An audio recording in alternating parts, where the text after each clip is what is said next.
Revenge is sweet, but nothing, absolutely nothing will help you get that revenge if you are soft. This is Ratcity, issue 13. The story picking up with Peter, now in unison with his symbiote. And for those of you who don't know, the symbiote is basically Spawn, a deviant born from a techno-organic virus. Go catch up from the playlist. Now, let's get into it because our story doesn't even begin with Peter. It begins with a university student called Arif, whose main focus is his studies. His friends practically beg him to come out with them. Come, boy, let's go chill. Let's go have some drinks. Let's find some women.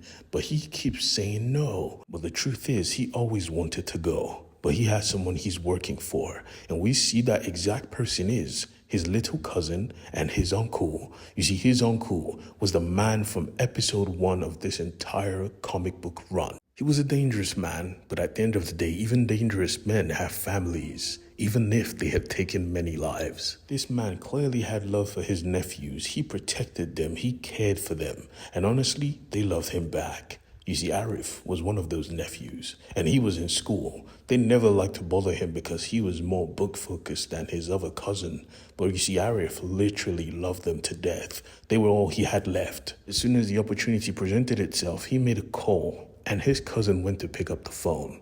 His uncle required him always walk around with a bodyguard, as if that was going to stop dangerous things from happening. Because as we know, something fucked up really goes down. He wanted to receive the call alone, but the bodyguard was still reluctant, even though he let him. The conversation was brief. How are you, cousin? How is school? How is studies? I mean, just like brothers. But he noticed something. Are you okay? Cousin, are you okay? Getting no response, he hacked his uncle's security system and found, or rather, he saw his cousin die.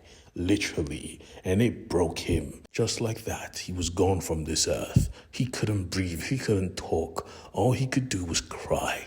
This was his blood, his family. He wanted to know who did this, and he found them quickly. All he could think about was revenge, because all he had was his cousin and his uncle. The coalition had killed his parents, his sister.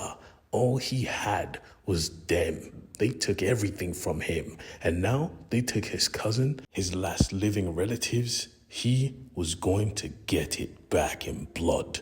He returned to the scene of the crime and found nothing, just ash. He couldn't even mourn them. He couldn't do nothing. So he sat there in the rain, only feeding on his hate. And if you know, in the Spawn universe, your hate is your strength. And with that strength, we see how resourceful he really is. He traveled the world only with the faces of the people who killed his family as leads to go on.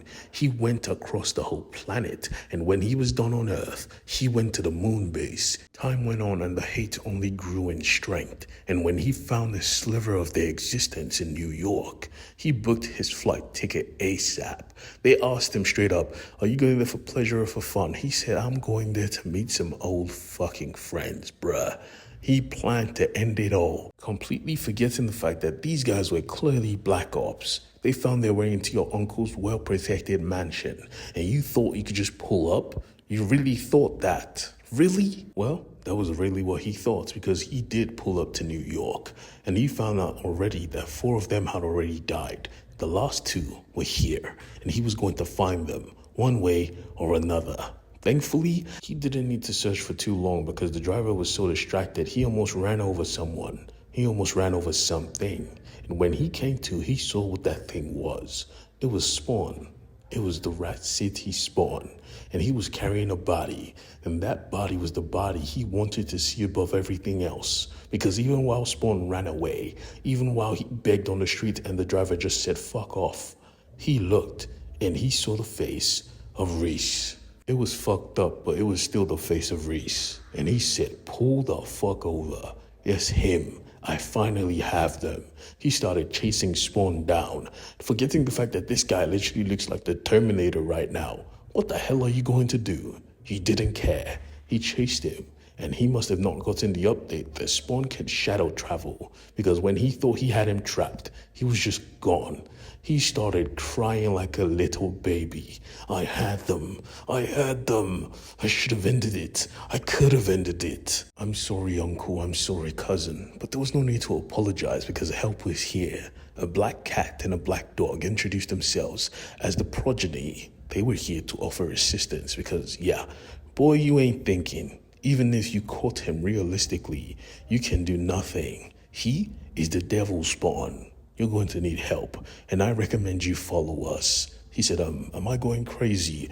They say, of course you're not. Just come with, and we will provide you with support. Support you're going to need for your mission, for your vengeance. Realistically, he was going to need all the help he could get because Peter just took a point-blank explosion that incinerated everyone in the building to the chest, and they just flung him outside the window. The Spawn suit was heavily freaking damage-proof. He was good. He was alive. But the thing is, he was still so exhausted.